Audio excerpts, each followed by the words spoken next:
Hello, everyone. Welcome to the 78th episode of the Spiritual Brainstorm.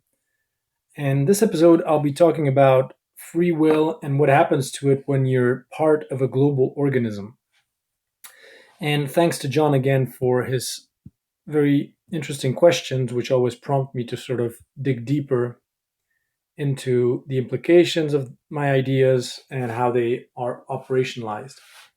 So, in the last video, I was discussing the fact that if we view each human being like one neuron in the brain of a collective global organism, that um, basically the world that it will project on the outside and it will navigate in his metaphorical eyes, which don't really exist, is the world of thought.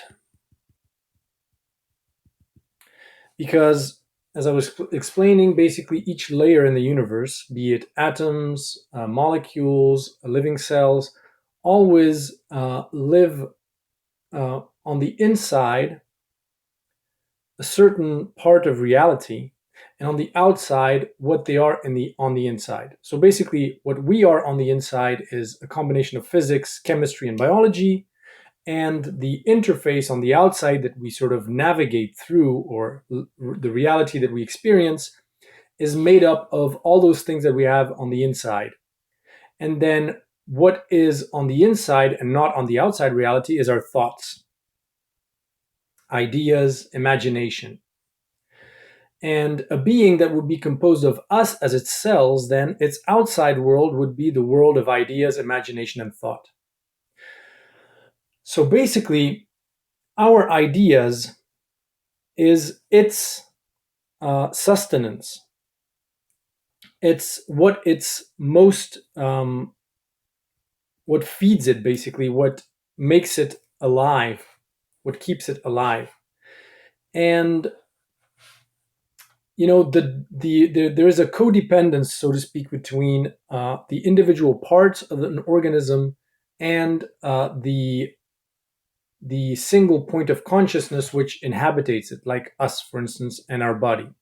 So the first point of clarification is, well, what happens to free will? First of all, your will over your own body is quite limited.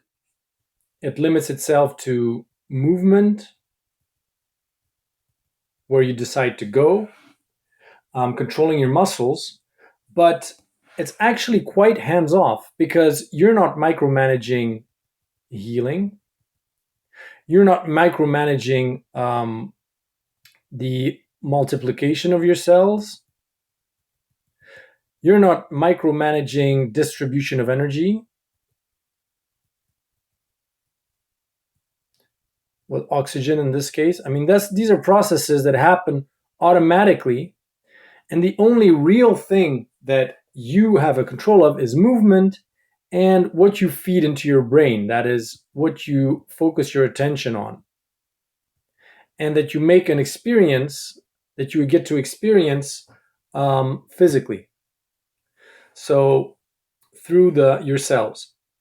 But there are plenty of processes that happen kind of under your control or under your radar.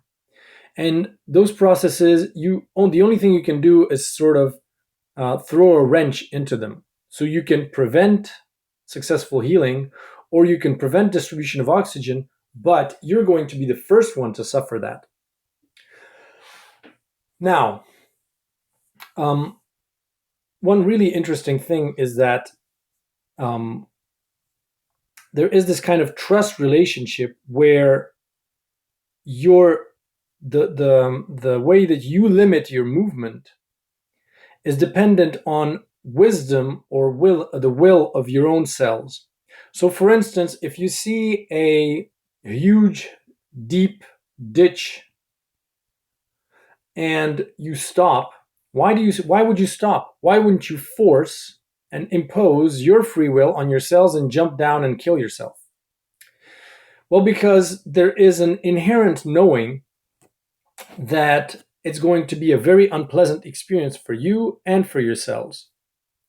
So your cells basically define a kind of border or limit as to the exertion of your free will.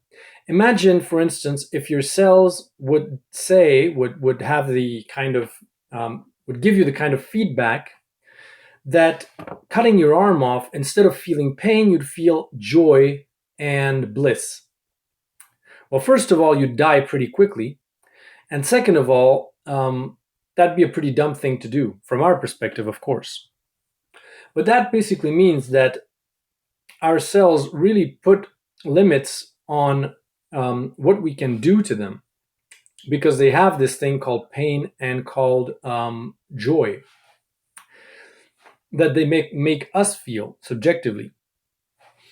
And so let's imagine now that we go back to that global organism. We are neurons in its brain. When we feel joy, then the global organism feels joy as well, as a kickback. But it's not, and there's a dual kind of process where when it feels joy, we feel joy, and the vice versa.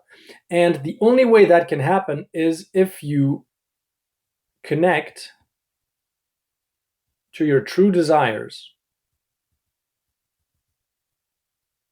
And then you'll feel real joy and meaning and purpose and all the other things. So now the free will that we have is either connect to our true desires, which makes us suitable for becoming one cell in a global organism, because otherwise we might be sending a signal to that being that it should do something like jump into a ditch or cut its arm off. Because we don't know what brings us joy, we're likely to feed it bad information about self-preservation. So actually, in this sense, the free will we have right now is to acknowledge that there is this dual process of joy that is just multiplied one way and the other. That when we feel joy, the collective being that we're a part of feels joy, and vice versa. When it feels joy, we feel joy. And that in order to be in order for us to be eligible to be part of a global organism, we need to make sure that we're not feeding it bad information that would make it act in ways that is detrimental to itself, self-destructive behavior, basically. So the only part of the free will that we should get rid of at our level is self-destructive behavior, which I don't think is a very bad sort of trade-off. Now, what it means is, if that being is navigating a world of thought which is on the outside, that is why it's so important for us to become masters of what we think. And in order to become masters of what we think, we need to really make sure that nothing that we think is unconscious. It means that we have to bring to the fore, to the conscious mind, all our unconscious, repeating patterns, all of the selves that we've sort of separated into. Like, for instance, if you hated a part of yourself that was abusive in your childhood, where you were a really bad kid and did some bad things, if you keep that self separated from yourself, then it will come and haunt you on the unconscious level and make you do things without you knowing about it. And that is exactly what our cells had to do as well, is that in order to function in a global organism such as your body, they have to set aside, for instance, some of the behaviors that you would find in unicellular organisms that would attack other cells because they were fearful for their survival, making sure they have enough resources and enough energy. All that behavior has to be kind of conscious instead of unconscious, and become a master of that, becoming a master of your own thoughts, of your own kind of behavior. because remember, that is the world that that being is going to navigate. And so if it has very, if the collective beings that compose it have very negative thoughts, for instance, and very self-destructive thoughts, what do you think its experience on the outside is going to be subjectively? It's going to be born in a world of apocalypse and destruction, chaos, war, intergalactic wars, and whatnot. And so that's, so it's not, we're not really giving up free will at all. Especially, don't forget that that being has to create the right environment inside of itself, in its proverbial body, which is our reality, that is conducive towards produce those individual cells that we are towards producing that which nourishes it, which is thoughts, ideas. And in the beginning, for instance, if you look at where a baby gets its inspiration from in terms of what it wants, it's all based on very basic things like food, sorry. So food, warmth, sleep,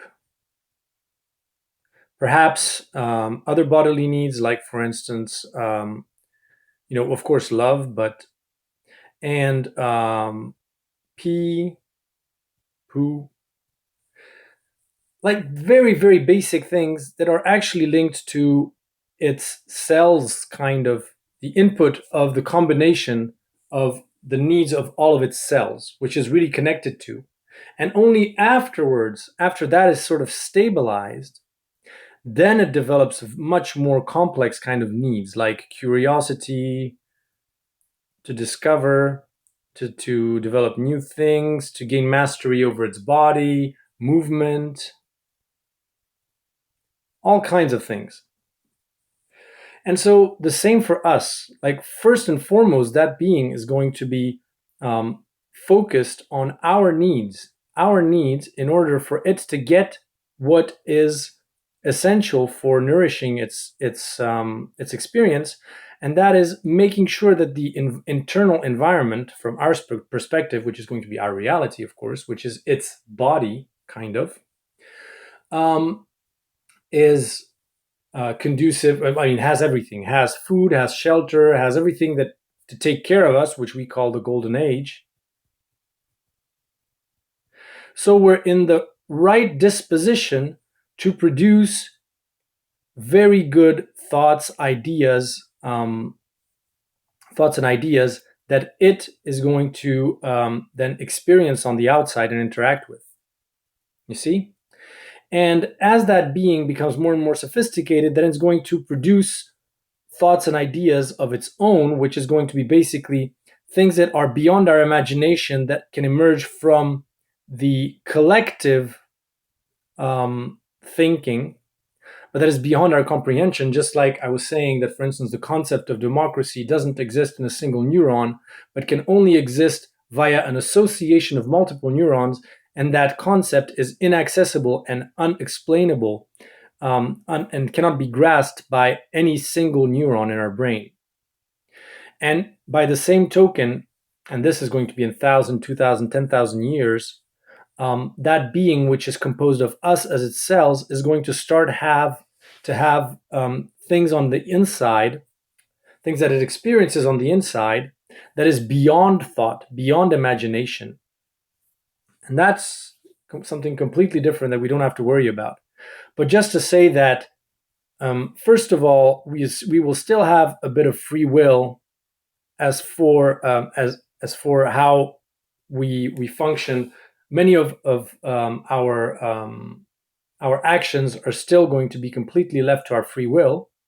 We will only be pinged, for instance, with intuition and sort of guided by our higher self at key moments in our lives. For instance, like if there's danger ahead, or something, then we will receive a ping. Or if you are about to make a very bad decision. But other than that, like if you want to go and have an ice cream or a pancake, that is still going to be completely subject to free will. Because again, the idea is that it creates an environment for us to innovate, create innovative thoughts, ideas, and think. That is what we are producing. That is a kind of original and new. Just like our body creates the right environment for our cells to multiply, to receive oxygen, to receive all the things that they need to be nourished in order to produce something higher. But that doesn't mean that our body, the internal functionings of our body, is a big dictator. It just means that it resembles very, very closely what we've put together in our own democratic societies. That is, an environment which enables all humans to interact in a harmonious way. And the latest installment of that, beyond democracy, for instance, decentralized autonomous organizations via blockchain, allowing humans to coordinate in a decentralized manner and still find ways to sort of find an agreement, a democratic agreement with decentralized governance. And of course, there are plenty of problems with decentralized governance for the moment, but that's because it's really new and we're still learning how to do it. But ultimately, what it will allow is for many groups of humans to coordinate in order to act in a coordinated fashion, much like our immune system, much like our digestive system, but without the need for a centralized authority, and yet still having creating a sort of a global coherence. And that probably is going to be emerge out of these layers of governance that would interact via a blockchain with a hierarchy, for instance, of subsystems within a system. Just like our digestive system is a subsystem in the global system of our body. And again, this is all very rather far into the future. And right now, it's really just about a transition. First of all, a realization of this whole process, which is what I'm trying to explain, and getting the bigger picture, because if you don't set your GPS destination right, then you cannot get anywhere. And right now, our destination GPS is on climate change apocalypse, financial meltdown, and a Mad Max scenario, which, I mean, can't get us in a good place.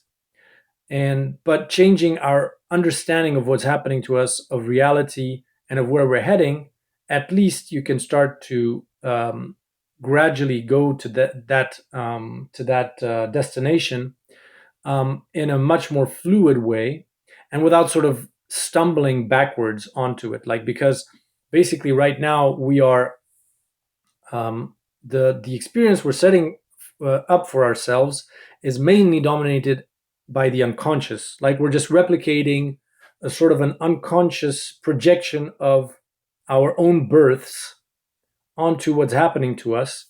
And some of us had traumatic births, others had very smooth ones. And so some people are very enthusiastic about the golden age, and other people think it's going to be an apocalypse. But ultimately, what would be better is to gain a conscious understanding of what's happening to us so that we can choose how to be born. That's the real luxury, instead of just half-ass it and improvise and live it without even knowing what's happening to us. So no, free will won't disappear in a collective global organism.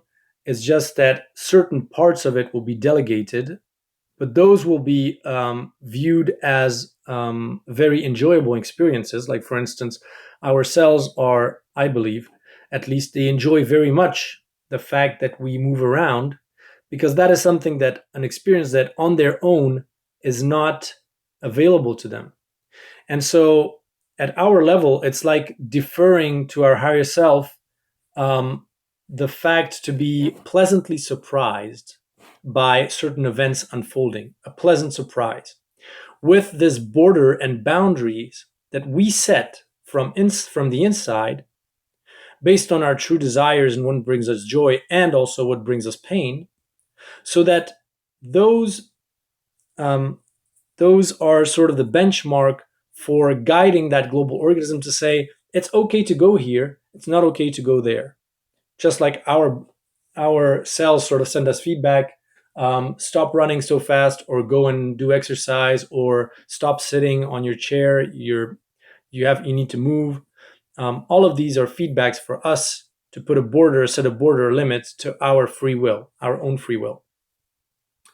So I hope this clarifies things a bit, and talk to you in the next video. Feel free to leave a comment.